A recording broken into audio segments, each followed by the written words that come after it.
Welcome. I'm Eric, and this is the GameFi channel where I do the research so you don't have to. Today, we're doing a deep dive on Plant Exodus. It's a turn-based RPG style game on the Binance Smart Chain platform, and it's having their token and game release this quarter at the latest. As always, we're going to take a look into the game, token, and team to get an idea to see if the game's worth playing or investing in. Also, please don't forget to like and subscribe to my weekly videos, and if you have a game that you want to learn more about, let me know in the comments. Of course, it's not financial advice. All right, let's do this. All right, this is their homepage. Let's just take a quick look through it before we get more into the details. They have affiliate program. You know, they have some good information here. I don't like how this site doesn't have like a scrolling thing, but it at least looks good. All right, quick look at the roadmap. So in Q4, they were supposed to have the NFT marketplace up, sale of Plant Heroes, and the public sale for their Plant Exodus token, PEXO. But of course, it didn't happen yet. So the token should be coming soon. And like I had mentioned, in Q1, most of the game modes should also be released. The official game, the maps, breeding, staking, upgrading skills, and the affiliate and referral program. All right, let's take a look at the YouTube video that they have. Actually, just go on YouTube to watch it.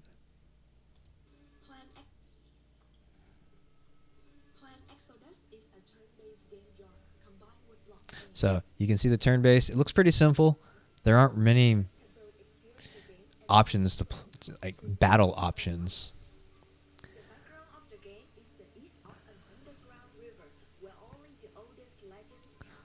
So there's the world map that you're progressing through. The battle mode again. So the characters themselves, the graphics look nice. Yeah, they're really colorful. All right, it's more of the battle. And I know at the end they mentioned breeding. So yeah, they don't have too many clips, but the battle looks, pretty basic. It's seems like it's something that you're going to have running on auto most of the time. But I do know that these plants, they also each have their own specific and like special spells, I guess. So there is some kind of interaction required to cast those spells, I assume. One thing I noticed was that apart from, scrolling down on their homepage, all these links, really aren't working yet. Even their tokenomic page, which is weird because they have that information in their white paper. So, yeah, still need some work. Looking at the token, as I mentioned, the token's not out yet. So they have a placeholder on CoinMarketCap, but no info, or at least no price yet. Going to their white paper, we can see the token distribution. Well, first I should say there's actually two tokens in this ecosystem. They have the PEXO token, which is kind of their governance token, and they have their HOA token, Happiness on Air. This is the main in-game currency, and it's not sold to players. It can be earned. This is what you earn in-game by playing the PvE game, PvP, completing quests, and it's also used to upgrade and strengthen and breed your heroes. Now, the PEXO token, which is the governance token, that can also be earned in PvP and tournaments. So you're pretty much using the HOA tokens in-game to beef up your characters in order to win these PvP and tournaments to earn the PEXO governance token. And once you have that governance token, you can stake it to earn more rewards and participate in governance. which also means profit sharing. So they have their tokenomics and token distribution shown here. As always, I've compiled it to compare with our other projects that I've been looking at. And you can see that there's 30% of the tokens are going to the team and venture funds, 31% players, and 39% for the ecosystem, airdrops, or partnerships, liquidity, and reserves. Comparing it to the other games, I'd say it's pretty on par. Nothing too crazy. It does seem like they have a lower amount. It's on the lower side for designated for the players. But instead of the players, it's kind of going into the ecosystem instead, which, it's not the worst thing. At least it's not going to the... Looking back at the tokenomics page, they tell you the lockup and vesting period for the team and private investors.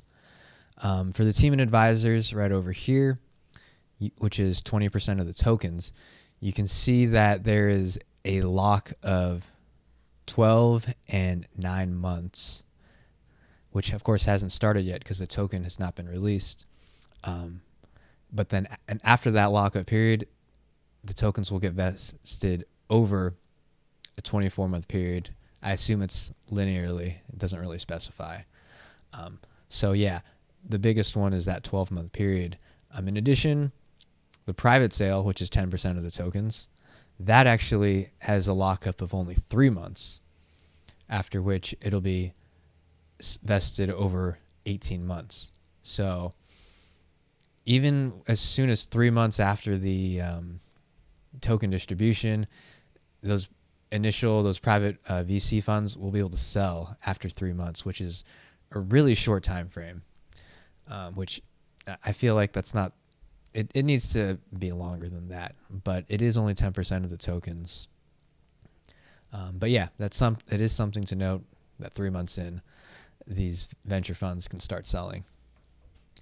The last thing to note on this page, they talk about public and private round diluted value. So based on the token price for these early investors, they're valuing the total diluted market cap at $25 million, which compared to everything else we looked at is on the lower side. Once that token gets released and it hits it 10 times, for example, and it's at 250, then it starts to get kind of questionable as to whether the game's valuated fairly. But for $25 million, that seems to be a pretty fair valuation. Okay, so this is on their homepage. If you scroll down, they have this game economic model, which is great because they're kind of showing you this flowchart of how the funds make their way around the whole ecosystem. So starting with users, they're going to play the game, and in the game universe, there are many ways to earn the tokens. We can get into it more after this because they do have another infographic showing that. But you can see here, battle, land, breeding, upgrading. I know like selling NFTs also. So that goes to the revenue. And the revenue stream, these are the kind of the sources that they expect to earn revenue. Breeding fee, upgrade fee, evolving fee, marketplace, PvP, in-game transactions. So all those revenue generating transactions end up going to the plant exodus treasury. Now, this is where it's great because the plant exodus treasury is not just going back to the team. In fact, if you follow this chart, 10% of the plant exodus treasury goes back to the team. 71% find its way back to users via incentives, which I'm not quite exactly sure what that means. 10% go to PEXO stakers, so that's how those stakers can earn income, and 9% go to a game promoter, I guess some kind of partner, and which hopefully will get new users into the ecosystem. And that's kind of how the circle continues. So it's great that only 10% of the transaction fees are really going to Planned Exodus. And a lot of it, 71% of the revenue generated, gets funded back to users. And actually really 81%, because you have users and you have stakers. One last thing, as I mentioned, there's a more in-depth chart showing how you can earn tokens in this economy. This is on the white paper.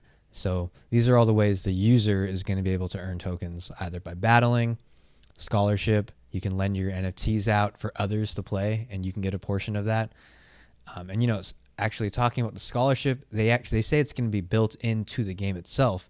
So unlike Axie Infinity, for example, you don't need to go to like a separate Discord channel and talk to people to try to get that set up. This is all in game, so that's a pretty cool feature. Breeding, evolving, and upgrading. I guess if you own land, which they haven't talked too much about, but it looks like you can mine if you own that land. Marketplace, staking, participating in governance, and affiliate and referral program. All right, so looking at the core team, Planned Exodus's headquarters is in Vietnam, consists of 55 full-time employees. That seems like a lot, actually, for this kind of game. They have a pretty good description of a lot of the team, and they get even more in-depth under the leadership. They kind of talk more about what each person's done. Just scroll down. So yeah, they got most of the main heads. So overall, it seems like a pretty robust team, and they seem to have good experience in what they do, just at a quick look. The only kind of strange thing is that they talk about cryptocurrency. Well, 6 years experience in cryptocurrency. So I don't really know what that means exactly. 7 years experience, 5 years experience in cryptocurrency. So it's not very specific. Who knows? They could be traders for 7 years. Like, I don't know how that would help the game. Looking at the partners, when I was looking at these companies, I know I've seen several of these before. So finally, I've kind of talked about it in the past. What I've started to do is tabulate the top 5 VCs shown, because I assume those are the biggest funds. And I also have another column for total investors, supporters shown on the page. So you can see over here, count them up. There are 17 different investors and supporters for Planned Exodus. And these were in order shown, the top 5 funds. So what I noticed was that Planned Exodus and Idle Cyber actually have very similar investors. Starpunk, Tradecoin, UG Ventures, Megala. Idle Cyber showed TK Ventures, and they're also investors of Planned Exodus as well.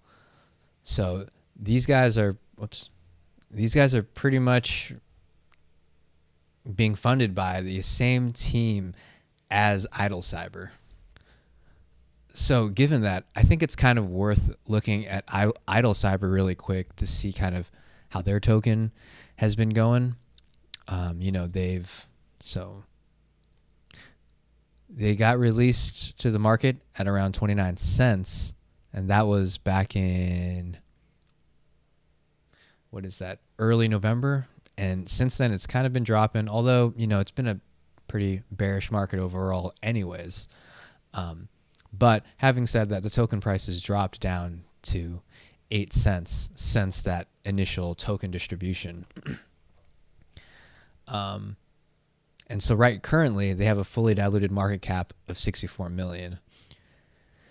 So if, it's a hard comparison to make, but if we were to look at this just solely based on the investors, you would expect the market cap to be similar at least. Or if you see some crazy valuation over what Idle Cyber is, you may want to wait a bit. But that's not necessarily a set in the stone rule. I'm just speaking out of my ass. One last thing to note is that unlike Idle Cyber, Plan Exodus does have their governance model set up and their token distribution and kind of shared earnings set up already, as we went over.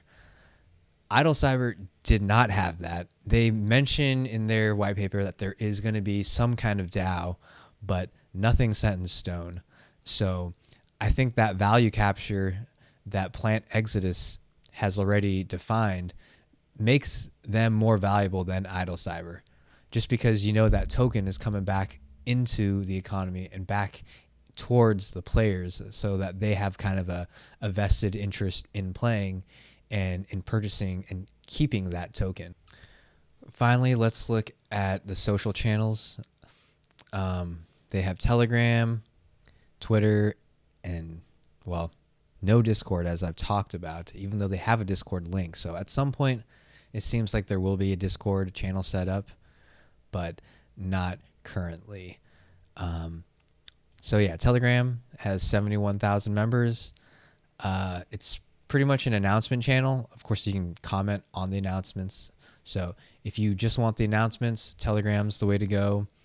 Twitter has 56 followers, and of course, they're great with announcements as well. In fact, most of the Telegram posts are just kind of Twitter rehashes. And again, Discord, there's nothing. If you look at Twitter, there's, let's see, December 34th. They're pretty good about updating either what's coming or kind of getting more in detail and showing more graphics of the game. So this is during, in the last week, there's already been pretty much like a post a day. So yeah, they're definitely most active in Twitter. All right, let's summarize. Pros. They clearly show and have an aligned token economy for all the stakeholders, users, team, investors, which really sets them up for a long-term success. I feel like a lot of these tokens that we've looked at in the past, they'll make a mention like, oh, hey, there's part of the token use case is that there'll be a DAO. But this game, kind of like the prior when we looked at Hashland, this game clearly shows where that DAO, how that DAO is distributing money to at the beginning. And a big portion of that is going back to the users and stakers. So that's great. The other thing is that the game looks nice. It looks fun. Me personally, I'm a fan of these kind of turn-based RPG games. I've played some on mobile, like Brave Frontier, and they have some Final Fantasy kind of mobile, similar style-looking games as well. So, I would play them with no token involved and just for fun. So being able to earn in this style game is pretty cool. Lastly, they have the scholarship program is built into the game, like I mentioned, and so it seems like it's going to be a lot simpler way to get to participate in that scholarship program compared to, like, for example, Axie Infinity. I'm sure there are others that do it too, but that'll make it so, even if the token price does skyrocket and the barrier to entry to buy these NFTs gets really high, it'll be easy for people to start the game via the scholarship program rather than just putting that money up front to buy the NFTs. So I think that's great. Cons, the site's not really polished. I don't like how the website doesn't scroll down. It kind of just abruptly goes to each page. So it kind of makes it hard to navigate. Also, the Discord link doesn't work. And the tokenomics page at least update that, because they already have that information on the white paper. So given the fact that the token and games coming out so soon, people are going to want to be looking into this stuff before that token release. But it's really hard to get the information the way their website is currently. I kind of just alluded to it, but the other con is that the game and token itself seems to be behind schedule. But, of course, it's pretty common for these games to get delayed. So it's not the worst thing. I think it's more important for the team to make sure that the product is done well rather than done on time. And I guess lastly, if I had to nitpick, since I'm always trying to come up with 3 cons, the description in on the team website, it could use a little work, because it's kind of generic when they say like, oh, they've been in cryptocurrency for 6 years or whatever. But yeah, apart from that, I think really this is one of the stronger tokenomic setups. And so all that's left is to check out the game and see if the game's fun. If they can make the game fun, I think they've really set themselves up well to have a great ecosystem. Yeah, that's it. I'm looking forward to the game coming out, token coming out. If you have any comments or questions, let me know in the comments below. And I guess I'll see you guys next week. Thanks again.